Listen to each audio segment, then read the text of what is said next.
السلام علیکم، میں پروفیسر خالد عمر ایک نئی کہاوت کے ساتھ آپ کی خدمت میں حاضر ہوں۔ آج کی کہاوت کا عنوان ہے دیکھے بھالے کا سودا نہیں۔ یعنی یہ کہاوت اس وقت کہی جاتی ہے جب کوئی شخص کسی کی بات پر یقین نہ کرے اور جب اسے کسی ذریعہ سے پتہ چل جائے کہ اس بات کے ماننے میں یا اس چیز کے حاصل کرنے میں اسی کا فائدہ ہے، تو اس وقت کہا جاتا ہے دیکھے بھالے کا سودا نہیں۔ اس دلچسپ حکایت کے پس منظر میں جانے سے پہلے آپ سے گزارش ہے کہ اس ویڈیو کو آخر تک دیکھیے گا۔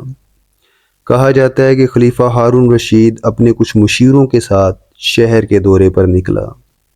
شہر کے باہر حضرت بہلول دانا مجذوبیت کی حالت میں سڑک کے کنکر پتھر چن چن کر گھروندہ سا بنا رہے تھے۔ ہارون رشید ان کے اس فعل کو دیکھ کر وہاں کھڑا ہو گیا۔ سلام کرنے کے بعد اس نے حضرت بہلول دانا سے پوچھا، یا شیخ، یہ کیا بنا رہے ہو؟ بہلول دانا نے جواب دیا، جنت میں رہنے کے لیے گھر بنا رہا ہوں، کوڑیوں کے مول ہے، بولو خریدو گے؟ ہارون رشید نے اپنے مشیروں کی طرف دیکھا تو انہوں نے کہا، حضور، یہ جنونی حرکت ہے، آپ یہاں بیکار اپنا وقت برباد کر رہے ہیں۔ اپنے مشیروں کی بات مان کر ہارون رشید جیسے ہی آگے بڑھا، حضرت بہلول دانا نے اس سے مخاطب ہو کر کہا، ہارون رشید، یہ جنت کا مکان ہے، کوڑیوں کے مول ہے، بلکہ مفت ہے، اسے خرید لو۔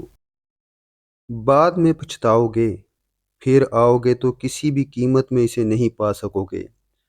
ہارون رشید اسے مجذوب کی بڑھ سمجھ کر وہاں سے روانہ ہو گیا۔ اسی رات ہارون رشید کو خواب میں نظر آیا کہ وہ کسی طرح جنت میں داخل ہو گیا ہے۔ وہاں وہ ادھر ادھر گھوم رہا ہے، مگر جنت میں رہنے کے لیے کوئی مکان نہیں مل رہا۔ کافی تگ و دو کے بعد وہ ایک مقام پر کھڑا ہو گیا۔ اس کی نظر سامنے ایک عالیشان محل پر پڑی، جس کی چوٹھی پر لکھا ہوا تھا، قصر بہلول دانا۔ اس محل کا نقشہ بھی اسی طرح کا تھا جیسے بہلول دانا نے کنکروں اور پتھروں سے زمین پر بنایا تھا۔ اس کے بعد ہارون رشید کی آنکھ کھل گئی۔ باقی ساری رات وہ بے چین رہا۔ صبح ہوتے ہی اپنے مشیروں کے ساتھ وہ بہلول دانا کی خدمت میں حاضر ہوا۔